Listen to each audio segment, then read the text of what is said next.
Sir, we're ready. Yes, sir. Clay McCarty with the CLA. On the agenda, item number 1, communication from the mayor relative to the appointment of Ms. Barbara Yaroslawski to the Commission on Community and Family Services for the term ending June 30th, 2014. There's a technical correction that it should read June 30th, 2018. Noted. Ms. Yaroslawski is not available, but I spoke to her yesterday and know her well. You know her well, and we're all pleased that she will be with us and continue to serve the city, and so I'm happy to move that up. Okay. Item 2 is a communication from the mayor and City Ethics Commission relative to the appointment of Ms. Deborah Marcus to the Commission on Community and Family Services for the term ending June 30th, 2018. Marcus?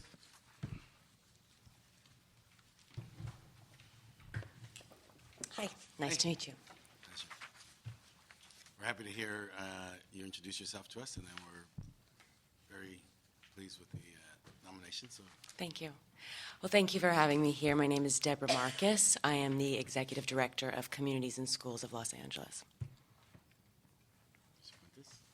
I don't have any questions. I'm happy to, as soon as we establish a quorum, to move the motion to confirm both Ms. Yaroslawski and Ms. Marcus to their respective commissions. Thank you. Congratulations. Thank you. That's it? That's it. Easiest thing I've done all Community year. We've got to vote. We haven't voted yet. As soon as we get a quorum. Thanks. That brings us to item number 3, which is a HCID report relative to funding and execution of agreement with LAUSD in an amount not to exceed $660,000 for placement of public service attendance counselors at Family Source Centers. Yes. That's our esteemed. You're making the report? Gentlemen. Great. I'm Olivia Mitchell with the Housing and Community Investment Department of LA. And with me is Erica Torres, who is the Director of Pupil Services at LAUSD. I just want to respond to the report, and then Erica is here to tell you how wonderful we are. And we have 2 other of our Family Source Centers here to talk about the program. Just let me say very quickly that the purpose of moving to this contract with the school district is to enhance our services, our Family Source Center services, in the area of academic achievement for both adults and young people. One of the issues that we have constantly is access to the records of the young people and the whole HIPAA requirements. By having them as our partners, we not only have access to the young people's educational history, but their parents and their brothers and their sisters, so that we know what's happening with the family and we can help them, so that we're really very excited. We've had PSAs at our youth source centers for the last 3 years. It's proven to be invaluable. And we're happy to move ahead with this process. And as I said, Erica can speak. She's over the people that we have assigned. Yes. Good afternoon. Again, my name is Erica Torres, and I'm the Director of Pupil Services and Attendance and Dropout Prevention and Recovery for the Los Angeles Unified School District. As Olivia mentioned, we began our partnership with the City of Los Angeles about 3 years ago with the partnership with the Economic and Workforce Development Department. We have 16 pupil services and attendance counselors that are co-located at our agencies across the district, and we have seen a lot of success with regards to providing our students and families with the comprehensive supports that they need in order to re-engage them back into an educational setting. So as a result of our partnership, we have been able to re-engage about 3,000 students that had dropped out of school. So for us, it's a very successful program. We did model this Family Source partnership after the partnership that we have with the Economic and Workforce Development with regards to co-locating our pupil services and attendance counselors at those agencies. And we in the Los Angeles Unified School District really view this as a true collaborative effort between the second largest school district in the nation and the City of Los Angeles to serve students and families in Family Source Centers that are in low-income communities. And so this collaboration that we have is truly a collectively aligned approach that provides services through multi-agency collaboration to promote the academic achievement of our students and to ensure that our students receive the support that they need in order to graduate from school. And so our pupil services and attendance counselors are working closely with the Family Source Center staff and our agencies to outreach to neighboring schools, to communities, to provide direct services to families and students, including educational assessments. And so we're assessing their needs and connecting them and linking them to the services that they need in order to be successful. We're also providing support for parent education and engagement services and activities. And so we do have a shared vision with the city to meet the following accountability measures for all of our clients, which includes improving attendance, improving the percentage of students that are chronically absent. We want to make sure that we improve academic outcomes for all of our students, and we also want to make sure that we increase resources for all of our students and families. And so this collaboration partnership that we have is truly amazing. We love our city partners.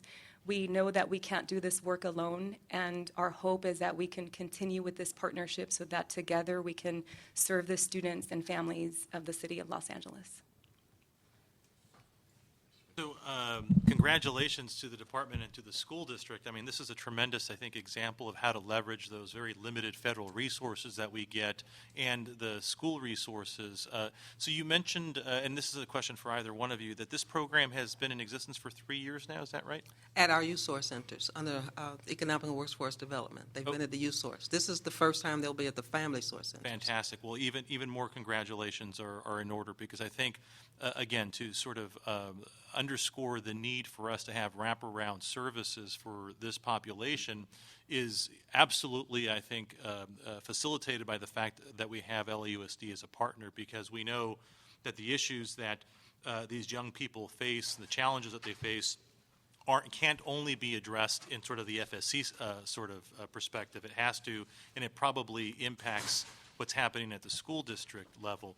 So I'm terribly excited for what you all are doing, but always in anticipation of what more we can do. Help me understand sort of how much more we leverage, and understanding that this is the first year and it's going to roll out, and I'm excited about it, but how much more can we leverage with our county partners? Because I always mispronounce this word, but the how do you say it, epidemiology? Epidemiology. That issues facing this constituency are also really sort of significant. So, I recently met with our area health director for SPA 1 and 2 in the San Fernando Valley, and when you sort of look at the built environment health challenges that our constituencies are facing, and you overlap it with the targets that the FAC folks are sort of helping, and then schools, you recognize that there needs to be, or rather, that there's an opportunity to leverage even more sort of county sort of resources with what we're doing. And so how we do that, I'm excited to sort of hear about if you all have an opinion or plans on how to do that into the future. It's very interesting because at our last meeting of our Family Source Center directors, Rushmore, our newly appointed general manager, met with them and told them that he wanted to meet with them about utilizing the county services and how we might come together. So our meeting is planned in the next 2 weeks to sit and talk with them about that kind of leverage.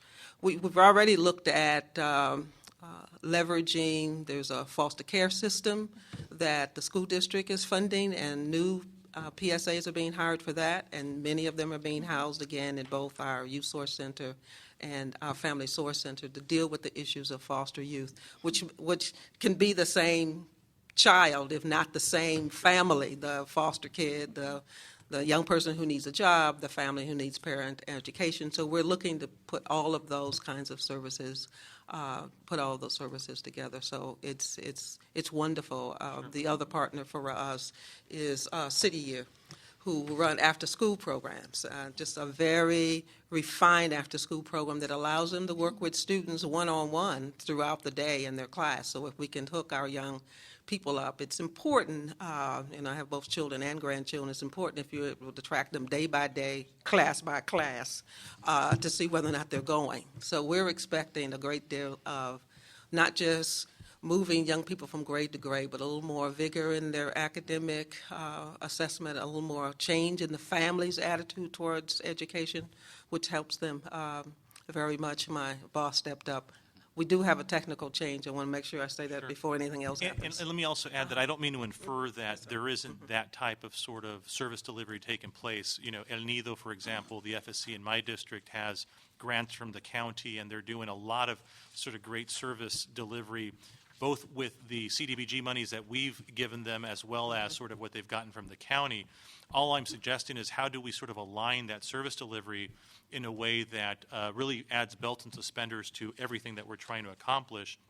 And as I'm sort of talking and thinking out loud, I wonder if there isn't an opportunity, if we were able to sort of leverage with the school district, the city, and the county, an ability to work, I'll say, around the sort of service cap issue that we have. Because clearly in the aggregate of all of the effort and monies that we're spending, it would certainly blow past the 15% if we were only doing it from a City of Los Angeles perspective. But in terms of a silly service delivery model, there's something to be said about that kind of alignment of delivery. And I'm just wondering out loud if there isn't a way for us to tease out a possible solution so that we don't find ourselves where we did earlier this year with the hard and fast 15% cap and that sort of stuff. I mean, we want to claim credit for this partnership, but we also don't want to account for it in a way that penalizes our efforts. Right, and I think that you found as the city over the years started going into using this the CBDO model because they felt they weren't getting enough resources from the County of Los Angeles. So the city created this model to be able to fill that gap. So when, as Olivia mentioned, we've reached out to the Family Source Center directors and really put the charge of them to identify all the different services that they currently offer in collaboration with the county and those that they haven't been able to engage yet. El Nido's been a perfect example of where they've been able to collaborate with the county with certain departments, but those are one-off nonprofit organizations. What I want is collectively the executive directors of those family source centers to sit down with us and look at all the different services that are provided by the County of Los Angeles. Our services benefit their services and vice versa. So I want to have a comprehensive list of services by department and have not the nonprofits approach the county, but I want the City of Los Angeles, this committee and council and the mayor, present that to the county and codify a relationship with them that absolutely it truly codifies the relationship with the county and the city to integrate those services that incorporates the Los Angeles Unified School District efforts so that it's a three-headed approach to addressing those services. So that's the ultimate goal. We're thrilled to have LA Unified part of this group, but the County of LA will be part of that as well, driven not by the individual nonprofits who've done a great job on their own, but we're going to drive that collectively from a broader perspective that this committee and council are going to drive. And my apologies, Mr. Chair, for getting ahead to speak to the county part, but as I'm sort of understanding this collaboration, you know, I see the opportunity, and I'm glad to hear that you all are working on it. But let me say to the school district, thank you very much for your partnership, and please convey that to our superintendent and our school board, because this is a real opportunity to leverage those very precious resources, and it's going to be fantastic. Thank you. Thank you. Let me redouble the thank you. We're happy to see you. We welcome you to the city. We're very pleased that it's what the public wants. We're breaking down these silos, and you know, we're working together, and it's the same child at school in the city, and so this is really great. It's very exciting, and so we welcome you. And no, I agree. This is the kind of collaboration that we need to have, and I think it's a way of, as you say, leveraging limited resources and being able to create a one-stop. I mean, a genuine one-stop. Not a one-stop for the city, a one-stop for the school district, but a real one-stop is what's I think the operative word here. Now we're just supporting this though for 3 years, for 2 years. How far is this 600,000 going? The 600,000 runs until May 31st of 2015. Okay. That's our share of the school district because they're matching us dollar for dollar. Okay. They're matching us dollar for dollar. The reference in the report to 3 years is just to allow us to extend the contract over time if we have the money, which we want to have the money. Contract should go on forever as long as there are kids in school. okay.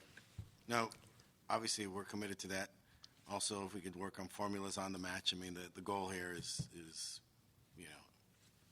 partners, and so we should figure out how we can Quorum? Mr. Chair, we have a speaker card. Oh, we have a speaker card, yes. I'm sorry, I don't want my technical to go away either. Okay. I forgot when to put it in. It's a young woman here from Central City Neighborhood Partners. Veronica.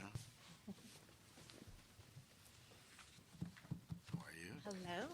Good afternoon. My name is Veronica Olmos, and I'm the Executive Director of Central City Neighborhood Partners. We manage the Westlake Pico Union Family Source Center, and I'm really excited that you guys are just as excited as all of us about this partnership. One of the things I just really want to add is, you know, we've been fortunate to have a PSA at our site through the youth source that is co-located at our center. And I have seen the benefits of having the PSA. And one of the challenges we've had is many of the families in our district do not meet the WIA eligibility requirement. And so by allowing to have a PSA under the family source system, this is extending that this service to the families that really need it and can benefit from it. And so, you know, respectfully, on behalf of CCMP, and I know from our other family source centers that are just as equally excited, request that this is approved. Thank you. Quorum? Add. Olivia wanted me to clarify why they're not eligible. So under WIA, they have to have a right to work. And family source centers, through the Community Development Block Grant, we do not look at citizenship. All we're looking at is, are they low income and do they live in the city of Los Angeles? And so that's where this benefit really helps the families in most of our underserved communities that all of the family source centers serve. I have a speaker card for Sheila Lewis. Okay, Ms. Lewis, let's go. Hello, everyone. I'm Sheila Lewis. I'm the director for the Family Source Center at the Watts Labor Community Action Committee. And I am really excited about this partnership. I was kind of skeptical at first because I thought it was going to be more work, and I didn't quite understand it. But once we kind of got our feet involved in it, I love it. It really closes a gap. Our PSA is sent from heaven. We're just so excited about it. Before this partnership, we really did not have a bridge that bridged LAUSD with charter schools. It didn't exist. With our partnership with our charter schools, we weren't able to get the previous records for students who entered into the charter school who previously went to LAUSD. With this partnership through our PSA, they're with LAUSD. So we sat down with our charter partners, our different schools in our area, which is the majority of them are charter, and we had the conversation. And we asked if it was okay if we could have our PSA come in and work with our families to be able to get those records. Because when a child enters into a charter school, they don't have access to any of the LAUSD records. Now we have access. Now we're able to provide complete services. You get a complete picture of this child's history. So we're able now, through our academic assessment, when we sit down with our kids, which we'll say that we just started doing the assessments 30 days ago, and as of today we have 34. We've done 34 assessments within 30 days.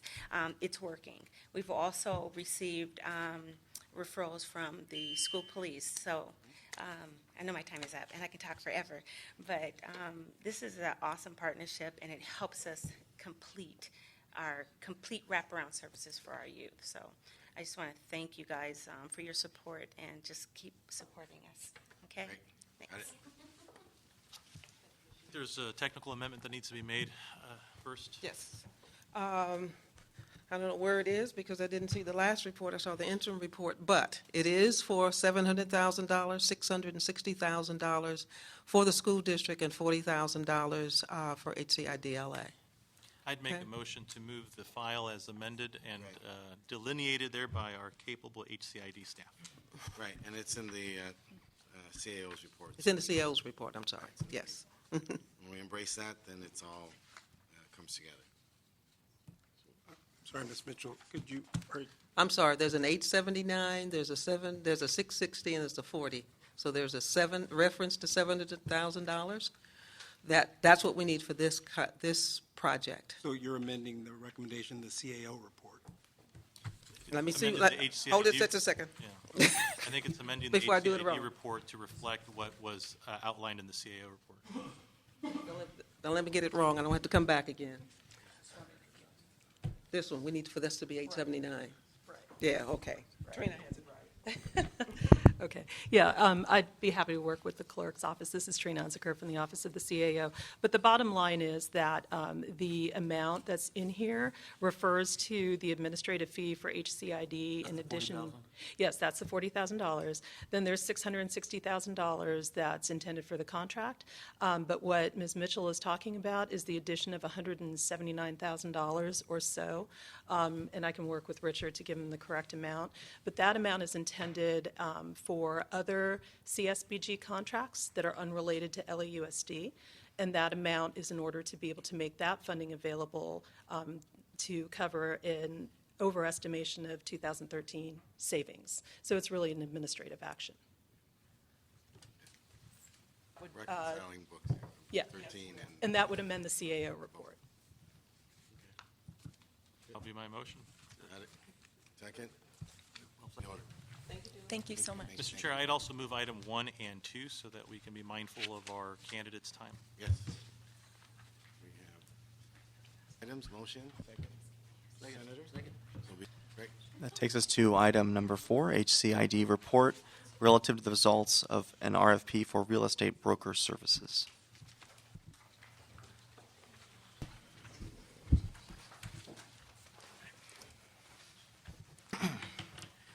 Good afternoon, council members. My name is Brett Avershow, Office of the CAO. HCID is requesting the approval and the authorization to execute contracts with 3 property management firms to provide broker services for the properties in their possession. The firms are Mel Wilson Altera Comprehensive Real Estate Services and Cal Pacific Properties. The contract terms are for 1 year with 2 one-year renewal options, and funding will be provided through commission on the sale of properties. The department's initial request was for 2 contractors, but subsequently requested the approval of 3 contractors.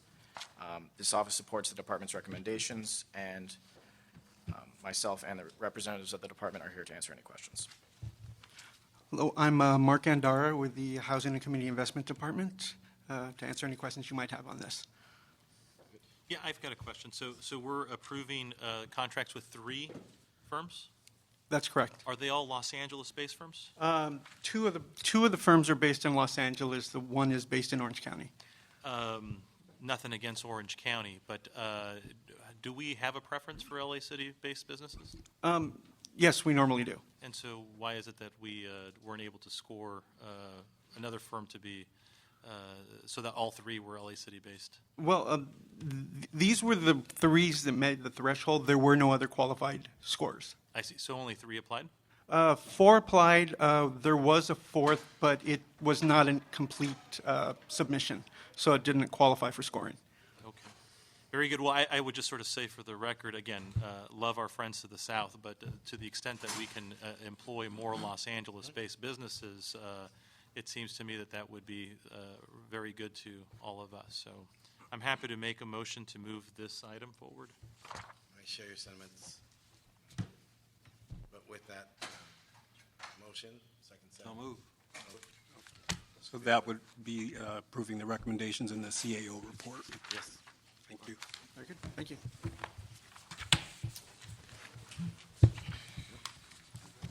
That concludes the agenda unless there are any other public comment. No general public comment? Nothing else?